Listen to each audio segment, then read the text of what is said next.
Et à Beyrouth, sur KTO, pour ce soleil couchant, ce soleil qui va saluer une dernière fois sur la terre libanaise la figure de Benoît XVI venu visiter ce Liban, venu remettre à tout le Moyen-Orient un document exceptionnel, la feuille de route pour l'Église pour les prochaines années, pour annoncer l'Évangile. Benoît XVI va arriver dans quelques instants sur cet aéroport international où le président du Liban, monsieur Michel Souleiman, va l'accueillir dans quelques instants. Avec vous, Antoine Fleifel, pour la dernière fois, nous commentons ce voyage. À l'instant, il y a une demi-heure, trois quarts d'heure, Benoît XVI a vécu un moment œcuménique fort à Charfé. Il a rencontré des représentants des différentes églises, notamment les églises orthodoxes, des représentants aussi de l'église protestante du Liban. Et Benoît XVI a demandé aux différentes églises chrétiennes d'être un signe de paix et d'être une lumière. Dans ces temps instables et enclins à la violence que connaît votre région, a demandé le pape, il est toujours plus urgent que les disciples du Christ donnent un témoignage authentique de leur unité, afin que le monde croie dans son message d'amour, de paix et de réconciliation, a dit le pape. Alors Antoine Fleifel, cette unité des chrétiens, quand on les voit réunis, déjà entre les différents rites de l'Église catholique et puis les autres églises, ça a l'air naturel, mais c'est pas naturel au quotidien au Liban. C'est naturel dans la vie entre les croyants et c'est naturel dans la société. Peu de chrétiens parfois font la différence, mais dans les hiérarchies et dans les théologies, les séquelles des divisions vécues en Orient au premier millénaire sont toujours présentes malheureusement. Mais on espère que ça va finir un jour. Donc c'est un axe fort de cette visite du pape, hein, c'est cet appel à l'unité entre les églises, les communautés ecclésiales et puis cette amitié, cette proximité avec les musulmans. Benoît XVI a lancé à plusieurs reprises, encore tout dernièrement aujourd'hui, un appel à vivre l'unité avec les différentes communautés religieuses entre chrétiens et musulmans.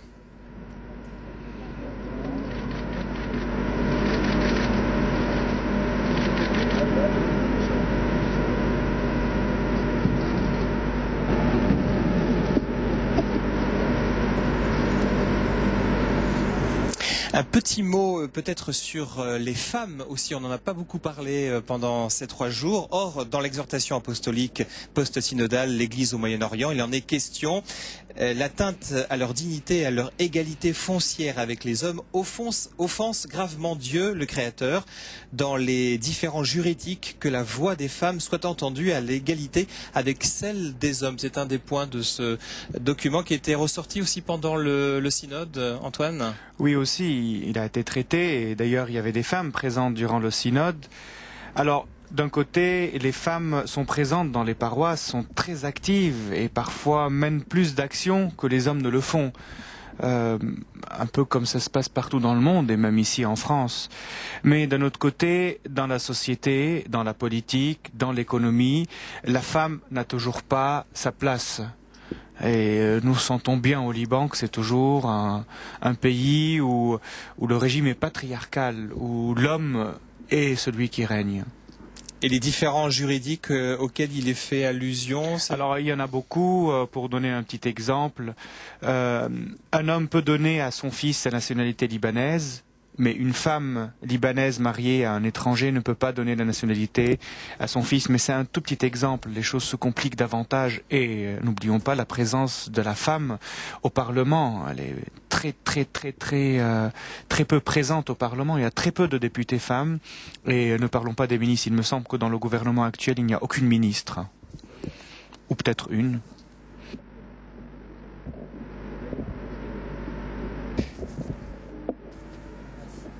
En direct de l'aéroport international Rafik Hariri pour ce dernier mot de Benoît XVI, le dernier mot aussi du président de la République, Michel Souleiman, qui finalement a été présent à toutes les rencontres. On se souvient par exemple hier matin au palais présidentiel, forcément il était présent, mais à des moments où on l'attendait moins. Je me souviens le patriarche Raï qui soulignait la présence du président qui n'était pas prévu dans le protocole et finalement il a tenu à être présent à toutes les étapes. C'est aussi une manière pour le président d'exprimer la joie du Liban d'accueillir ce visiteur exceptionnel et aussi sa volonté de s'engager dans ce message de paix. Et n'oublions pas aussi que le président Slimane ou Soleiman, comme on le dit bien en France, est le seul président d'un pays arabe qui est chrétien. Et c'est aussi à ce titre qu'il est heureux de recevoir le pape. Et je crois que le pape aussi donne beaucoup d'importance à ce fait.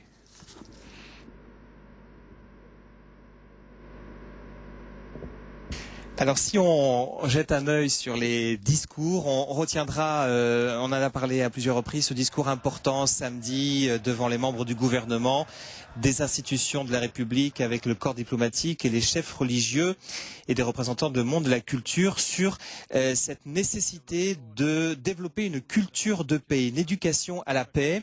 Le pape l'a dit en arabe, shalom, en hébreu, pardon, shalom, il a dit salem aussi. Alors il avait dit shalom plusieurs fois lorsqu'il avait visité la Terre Sainte. Il a dit en plusieurs langues, shalom, peace, etc. Et bien sûr, là, il a dit salam en arabe. Ouais. Cette paix qui doit être cultivée, dit-il, dès les premières années de l'enfant, c'est-à-dire dans la famille. L'éducation dans la famille ou à l'école doit être avant tout l'éducation aux valeurs spirituelles qui donnent à la transmission du savoir et des traditions d'une culture leur sens et leur force. L'esprit humain a le goût inné du beau, du bien et du vrai. C'est le sceau du divin, la marque de Dieu en lui. Le raisonnement du pape consiste à dire il y a cette empreinte de Dieu dans l'homme, du beau, du bien, du vrai. Et c'est ça qui va permettre qu'on respecte l'autre et qu'on construise la paix. Aussi, mais aussi, je crois qu'il fait allusion, en parlant de cette éducation, à des systèmes d'éducation qui existent au Moyen-Orient et qui éduquent à la violence, notamment à des manuels qui sont diffusés dans des écoles et dans des centres d'éducation religieuse, notamment en Arabie Saoudite ou même en Égypte, et qui enseignent la haine, ou du moins qui enseignent le rejet de l'autre, l'autre qui est différent, l'autre qui n'est pas musulman. Et je crois que c'est face à cette culture de rejet que le pape est en train de proposer une culture de la paix, une culture de l'amour aussi, que nous pouvons appeler, et une culture qui commence dans l'éducation, mais aussi dans la famille et dans la société et partout.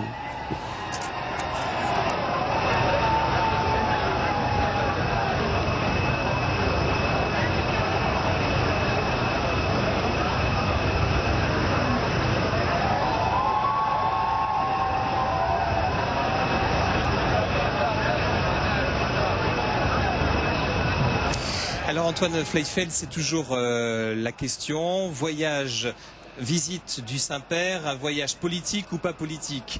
Rien dans les discours n'était directement lié à des questions diplomatiques précises. Par exemple, le statut de Jérusalem n'a pas été évoqué de manière précise. La question des réfugiés palestiniens et de leur devenir n'a pas non plus été abordée. Malgré tout, vous considérez que les paroles du pape ont un poids politique? Obligatoirement, le pape est un chef d'État. Il n'est pas seulement le chef de l'Église catholique, il est un chef d'État. Et tous ses gestes, tous ses dires seront interprétés et sont interprétés d'une manière politique.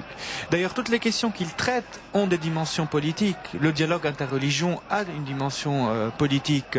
Les migrations a une dimension politique. L'économie a une dimension politique. Et la paix est principalement une paix politique. Bien sûr, il faut commencer à bâtir la paix dans les cœurs, dans l'éducation, dans les familles. Mais la paix, principalement, pour la faire taire, il faut des solutions politiques. Mais je comprends bien le Saint-Siège qui, dans sa subtilité, a dit que ce voyage n'est pas politique parce qu'il voulait éviter l'instrumentalisation de ce voyage. Et l'utilisation de ce voyage pour des fins politiques, c'est ce que le Saint-Siège a voulu éviter. Mais que ce voyage soit de A à Z politique, et surtout pastoral, il n'y en a aucun doute. Du moins pour moi, c'est comme ça que je le vois.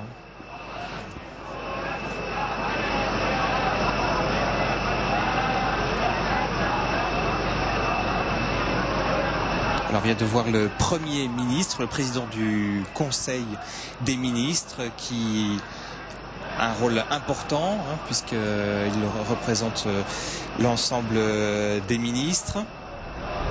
On a vu tout à l'heure le président du Parlement qui a eu un rôle éminemment plus élevé avec la dernière constitution. C'est surtout le Premier ministre, parce que le pouvoir exécutif était entre les mains du président de la République chrétien avant les accords de Taïf en 1989, et ils sont passés dans le Conseil des ministres après, mais c'est surtout le Premier ministre qui en dispose. Et alors que le chef du Parlement aussi, le pouvoir législatif était en partie entre les mains aussi du président de la République, qui avait beaucoup de privilèges à cet égard. Et ce pouvoir est presque complètement passé dans le Parlement, et ce qui fait que le chef du Parlement a aussi beaucoup de prérogatives. Et rappelons que Benoît XVI a eu un entretien privé séparé avec chacun d'eux samedi, avec le président de la République, le président du Parlement et le président du Conseil des ministres. Ça fait un peu partie de la manière dont le Liban est fait. Tous les présidents, les chefs d'État ou les premiers ministres qui viennent visiter le Liban passent par ces trois personnalités. Parce que le Liban est constitué par les chrétiens et les musulmans, et principalement par les maronites, les chiites et les sunnites.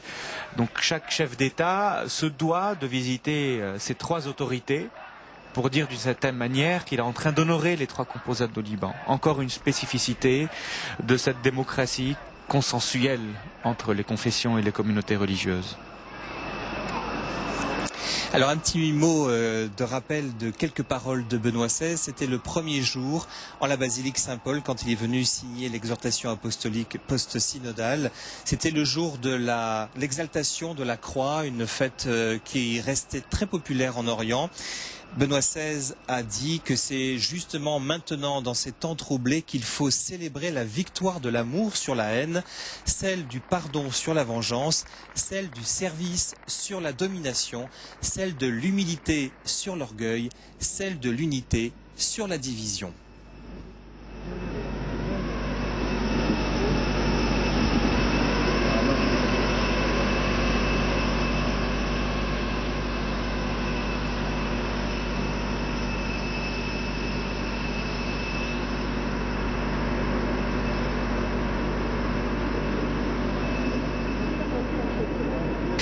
Autre moment fort de ces 3 jours, c'était hier en fin d'après-midi, ce temps de prière très spontané, très joyeux avec 20 000 jeunes. Ils auraient voulu être plus nombreux, mais l'esplanade du patriarcat en question ne permettait pas d'en recevoir davantage. Un temps à la fois méditatif et puis très spontané. On peut rappeler quelques points de l'exhortation post-synodale. Ne vous laissez pas séduire par le matérialisme et par certains réseaux sociaux dont l'usage sans discernement pourrait mutiler la vraie nature des relations humaines. Le pape met en garde contre l'usage sans discernement des réseaux sociaux. C'est revenu également dans son discours hier. Alors ces phénomènes qui sont vécus en Occident sont aussi vécus en Orient, et comme nous autres orientaux avons un tempérament parfois assez extrême, les choses que nous héritons de l'Occident, que nous importons de l'Occident, sont vécues d'une manière amplifiée. Et donc ces questions comme les réseaux sociaux ou autres peuvent parfois être nuisibles pour les jeunes et pour leur avenir. Donc c'est pour cette raison qu'il en parle surtout.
Alors tout à l'heure j'ai employé l'hébreu pour parler de la paix, j'ai dit shalom. La communauté juive au Liban est une toute petite communauté. On n'en entend presque pas parler pour des raisons historiques bien connues qui relèvent du conflit israélo-arabe. Alors actuellement, on dit qu'il reste moins d'une centaine de juifs au Liban qui sont très âgés pour la plupart et qui d'ailleurs ne manifestent jamais leur judaïsme. Ils vivent dans un tout petit quartier et ils ne parlent jamais de leur foi. Il y a une synagogue, il y a 3 synagogues au Liban, mais il y en a une principalement au centre-ville de Beyrouth qui a été détruite durant la guerre. Elle a été restaurée récemment par des Libanais juifs dans la diaspora, mais il n'y a pas de culte dans cette synagogue. Et la plupart des juifs libanais ont quitté le Liban suite au début du conflit israélo-arabe et se sont établis dans l'État hébreu.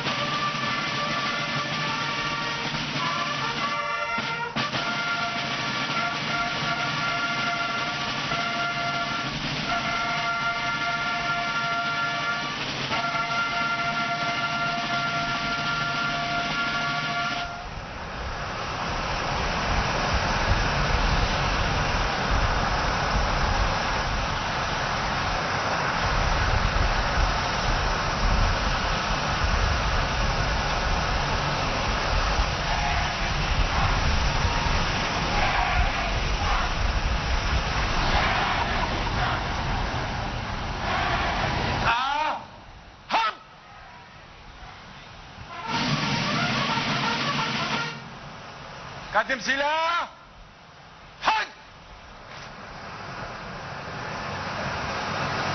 النشيد الوطني للكرسي الرسولي والنشيد الوطني اللبناني. Exécution des hymnes nationaux du Saint-Siège et du Liban.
كلمة فخامة رئيس الجمهورية العماد ميشيل سليمان. Allocution de son Excellence le Président de la République libanaise, le général Michel Sleiman.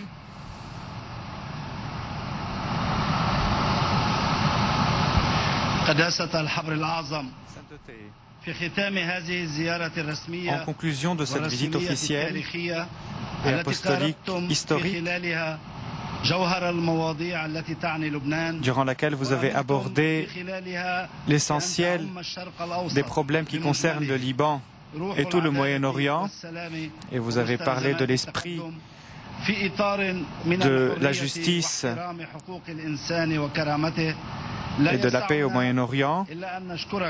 Nous ne pouvons que vous remercier de tout notre cœur pour votre affection et pour toutes vos allocutions pour le Liban et pour sa souveraineté et son unité et son indépendance, et pour tous les efforts que vous faites d'une manière continuelle à un niveau international pour la protection de la région de toute attaque. Et pendant que vous quittez le pays du Cèdre, après avoir porté un message de paix, nous assurons à votre sainteté que le Liban restera fidèle à ses relations avec le Saint-Siège et fidèle à sa mission dans son contexte, attaché à ses valeurs spirituelles qui sont une part principale de sa civilisation et de son histoire. للمضي قدما في طريق الالتزام بما تضمنه الإرشاد الرسولي رجاء جديد. Et en insistance sur vos paroles que vous nous avez données dans l'exhortation apostolique, nous nous engageons pour le renouveau et les différents renouveaux, notamment à travers les jeunes. Et aussi, il nous paraît évident qu'il faut s'engager dans toutes les voies que vous avez tracées dans votre exhortation apostolique que vous nous aviez donnée hier. Un engagement qui pousse à l'engagement dans la terre et dans l'identité et dans notre humanité, à travers le respect de l'autre, l'engagement dans la société et le rejet de la violence et la réalisation d'une paix ancrée dans le cœur, ce qui donnerait une vie pour les peuples de la région. Et nous sommes tous conscients que cela est possible et que rien n'est possible en Orient et en Occident sans la paix, une paix juste qui s'ancre dans les droits de l'homme. Dans un temps où beaucoup de sang est en train de couler dans beaucoup de régions du monde.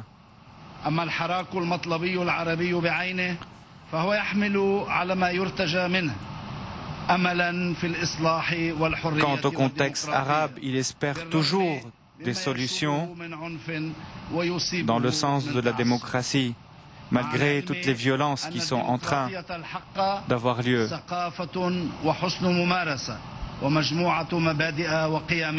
Et la cause juste que nous cherchons est fondée sur beaucoup de valeurs. Ce sont de moments pleins d'émotions durant lesquels nous vous dirons au revoir. Après ces 3 jours qui nous ont apporté beaucoup d'espoir, et vous avez gardé entre nos mains et l'Église orientale un message que nous allons pouvoir semer dans le sol. Notre promesse pour votre sainteté, c'est de s'engager fermement pour que le Liban reste un pays de dialogue et d'ouverture, un pays dans lequel toutes les franges de sa société participent au gouvernement et pour le bâtir, dans le cadre d'un respect mutuel et des valeurs. Vive vous, vive le Saint-Siège, vive le Liban.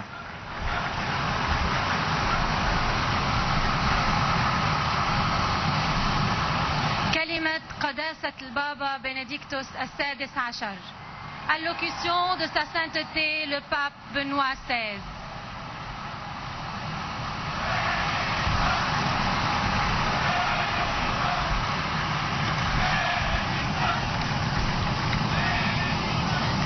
Monsieur le Président, Messieurs les Présidents du Parlement et du Conseil des ministres, béatitude et frères dans l'épiscopat, autorités civiles et religieuses et chers amis.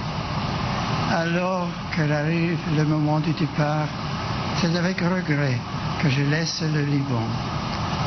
Je vous remercie, Monsieur le Président, pour vos paroles et pour avoir favorisé, avec le gouvernement dont je salue les représentants, l'organisation de divers événements qui ont marqué ma présence parmi vous, secondé de manière remarquable par l'efficacité des différents services de la République et du secteur privé. Je remercie aussi les patriarches Pekara Potosrai et tous les patriarches présents, ainsi que les évêques orientaux et latins, les prêtres et les diacres, les religieux et les religieuses, les séminaristes et les fidèles qui sont déplacés pour me recevoir. Vous visitant, c'est comme si Pierre venait à vous et vous avez reçu Pierre avec la cordialité qui caractérise vos églises et votre culture. Mais remercions particulièrement à l'ensemble du peuple libanais qui forme une belle et riche mosaïque qui a su manifester au successeur de Pierre son enthousiasme par l'apport multiforme et spécifique de chaque communauté. Je remercie cordialement les vénérables églises sœurs et les communautés protestantes. Je remercie particulièrement les représentants des communautés musulmanes. Durant tout mon séjour, j'ai pu constater combien votre présence a contribué à la réussite de mon voyage. Le monde arabe et le monde entier auront vu, en ces temps troublés, des chrétiens et des musulmans réunis pour célébrer la paix. Il est de tradition au Moyen-Orient de recevoir l'autre avec passage, avec regard, égard et respect. Et vous l'avez fait. Je vous en remercie tous. Mais à l'égard et au respect, vous avez apporté un compliment. Il peut se comparer à l'une de ces fameuses épices orientales qui enrichit la saveur des mets, votre chaleur et votre cœur, qui m'ont donné le goût de revenir. Je vous en remercie particulièrement. Que Dieu vous bénisse pour tout cela. Durant mon trop bref séjour, motivé principalement par la signature de la remise de l'exhortation apostolique ecclésiale Médio-Oriente, j'ai pu rencontrer les différentes composantes de votre société. Il y a eu des moments plus officiels, d'autres plus intimes, des moments de haute densité religieuse et prières ferventes, et d'autres encore marqués par l'enthousiasme de la jeunesse. Je rends grâce à Dieu pour ces occasions qu'il a permises, pour la rencontre de qualité que j'ai pu avoir et pour la prière qui a été faite pour tous et pour tous au Liban, au Moyen-Orient, quelle que soit l'origine ou la confession religieuse de chacun. Dans sa sagesse, Salomon a fait appel à Hiram de Tyr pour l'élévation d'une maison pour le nom de Dieu, un sanctuaire pour l'éternité. Hiram, que j'ai évoqué en arrivant, envoya du bois provenant des cèdres du Liban. Des boiseries de cèdre meublaient l'intérieur du temple et portaient des guirlandes de fleurs sculptées. Le Liban était présent dans le sanctuaire de Dieu. Plus le Liban aujourd'hui, ses habitants continuent à être présents dans le sanctuaire de Dieu. Plus le Liban continue à être un espace où les hommes et les femmes peuvent vivre en harmonie et en paix les uns avec les autres, pour donner au monde non seulement le témoignage de l'existence de Dieu, premier thème du synode passé, mais également celui de la communion entre les hommes, second thème du même synode, quelle que soit leur sensibilité politique, communautaire et religieuse.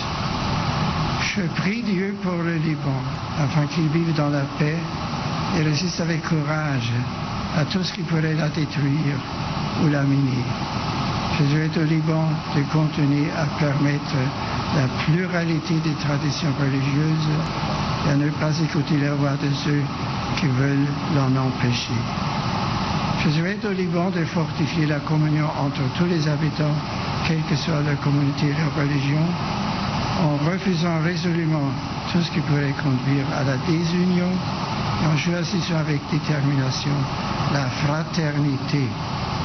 Ce sont ici là des fleurs qui sont agréables à Dieu, des vertus qui sont possibles et qu'il conviendrait de consolider en les enracinant davantage.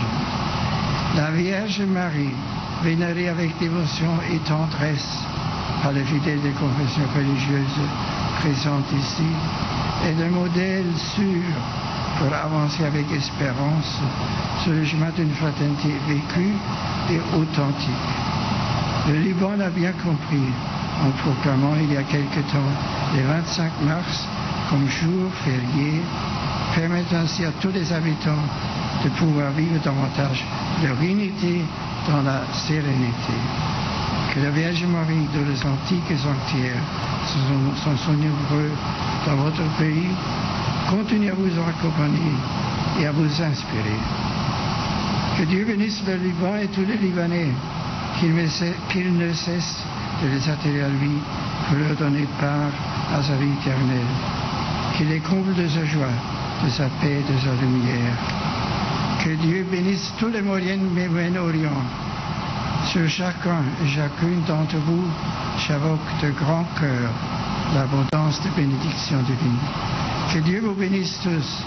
Leio Barak, Perek Orabab, Jamia Om.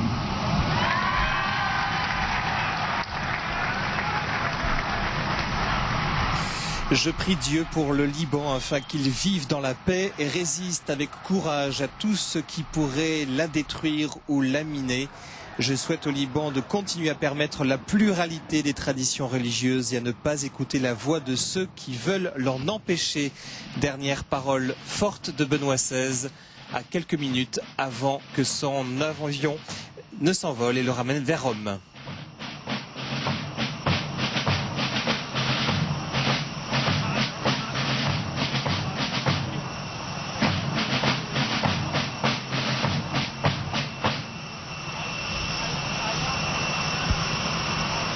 المقدم بسام الحلو قائد حرس الشرف في لواء الحرس الجمهوري اطلب الاذن بدء الاستعراض فخامة الرئيس.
Après les honneurs militaires, c'est au tour de l'au revoir entre les différentes délégations. La délégation de la suite papale avec sa béatitude Béchara Boutros Ghali, président de l'Assemblée des patriarches et évêques catholiques du Liban, surtout patriarche des Maronites. Voilà le cardinal Berton, secrétaire d'État, qui a salué le président Souleymane. Monseigneur Torrent, responsable des relations avec les États.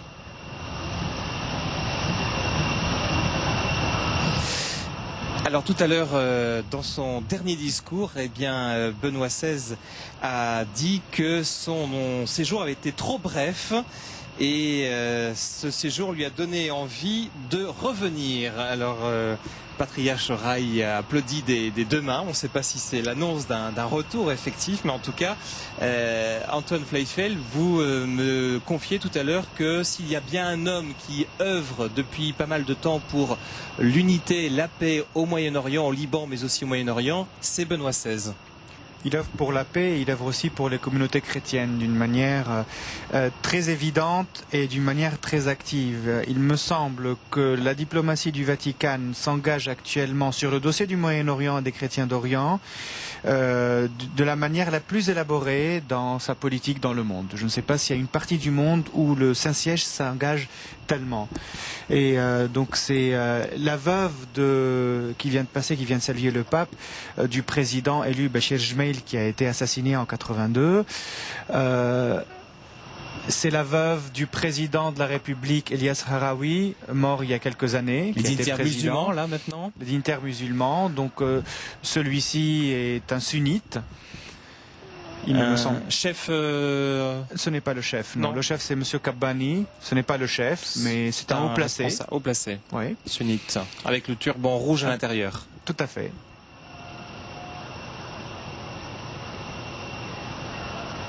Maintenant, c'est le chiite, le représentant de la communauté chiite. Ce n'est aussi pas le haut responsable, mais c'est un haut responsable qui représente sa communauté chiite. Parce que les autres, on les a rencontrés à d'autres moments de la visite de Benoît XVI. On se souvient notamment au palais présidentiel hier matin quand il y avait ce discours aussi aux chefs religieux. Et voici le représentant de la communauté druze aussi.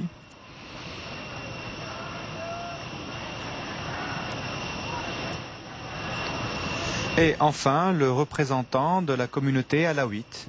Une toute petite minorité au Liban, moins de 1%. Plus importante en Syrie et la Syrie voisine. Beaucoup plus importante. D'ailleurs, une communauté très liée à la communauté syrienne. D'ailleurs, qui vit dans une région limitrophe avec la Syrie. Une région où malheureusement, il y a eu pas mal d'accrochages récemment à cause de la tension qui existe en Syrie.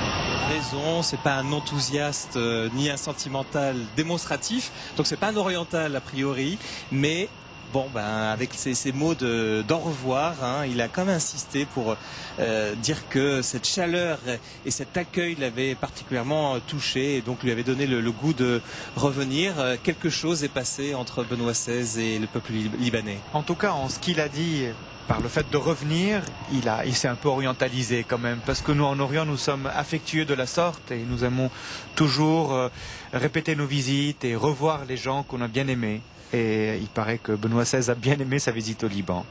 Alors on a à sa gauche le patriarche Ghali, le patriarche Grégorios III.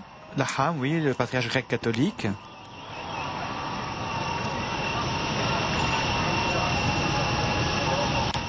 Et les représentants aussi des autres communautés chrétiennes au Liban, arméniennes, syriaques et autres.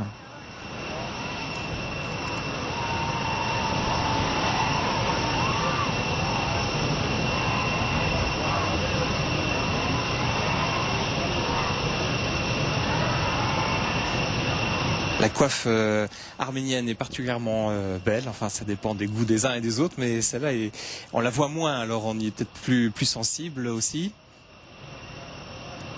L'archevêque de Beyrouth, Monseigneur Matar.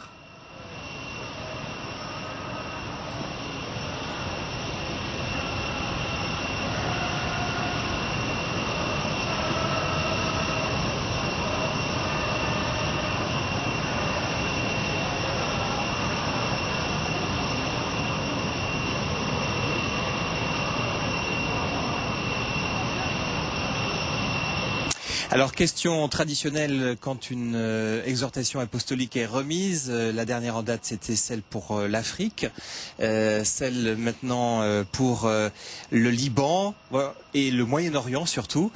Qu'est-ce qu'on fait de ce document? Ça s'est adressé aux évêques d'abord, aux prêtres, aussi aux laïcs. Bon, on sait que la plupart des laïcs vont pas forcément l'étudier, mais voilà, c'est un document que l'on est amené à pouvoir travailler et dont les églises vont pouvoir s'inspirer pour leur pastorale des prochaines années.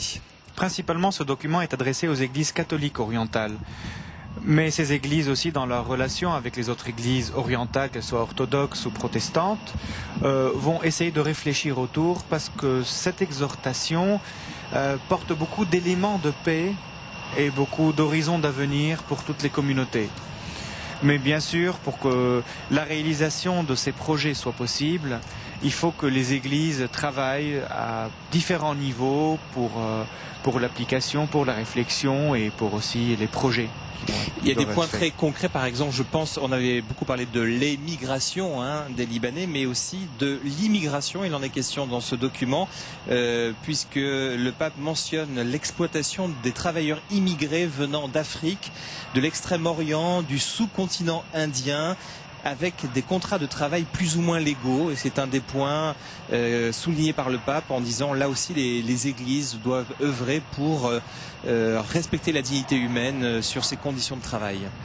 C'est une question qui a fait beaucoup de bruit récemment, ces quelques dernières années, ces quelques derniers mois. Et il y avait eu un documentaire en France aussi qui l'a évoqué. C'est une réalité qui existe malheureusement. Ce ne sont pas toutes les personnes qui arrivent pour travailler au Liban qui sont exploitées, loin de là, mais il reste toujours une minorité qui est exploitée. Et cela est bien sûr chrétiennement et humainement refusé. Et ça ne relève pas de l'esprit ou des valeurs libanaises et encore moins chrétiennes. Une minorité silencieuse et pour laquelle l'Église, par le biais de ce document, eh bien, rend un certain hommage et en tout cas attire l'attention pour améliorer ces conditions de travail. Voilà, ce voyage se termine vraiment. En quelques mots, Antoine Fleifel, vous préparez un livre sur la géopolitique des chrétiens au Moyen-Orient. Un dernier mot sur ces 3 jours de la visite de Benoît XVI. Benoît XVI est venu en messager de paix. Il a donné aux églises une exhortation apostolique qui contient beaucoup d'éléments permettant aux communautés locales chrétiennes de penser leur avenir, de trouver les assises d'une action sociale, spirituelle, théologique, politique et économique. Alors, que faire de tout ce que le pape nous donne? Eh bien, cela relève de l'engagement de chacun. Est-ce que nous sommes prêts à nous engager individuellement et personnellement pour la réalisation de cela? C'est sur cet engagement personnel que tout repose.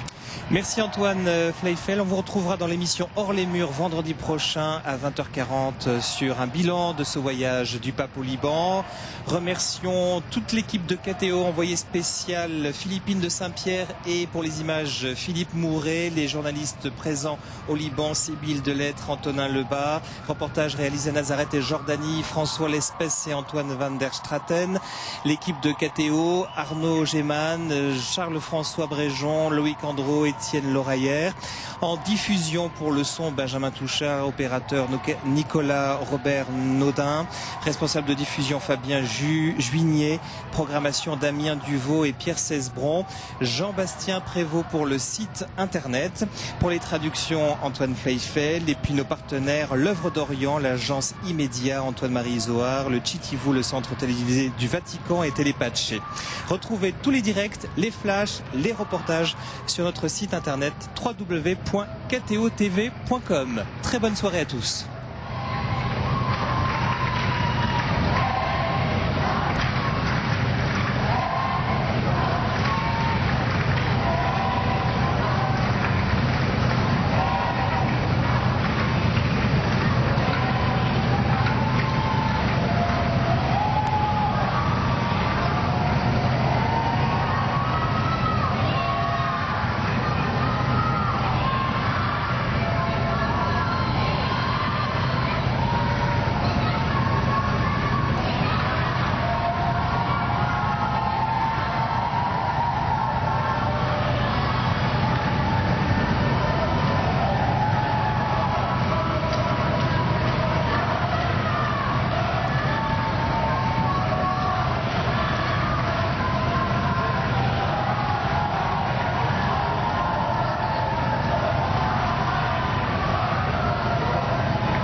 الحج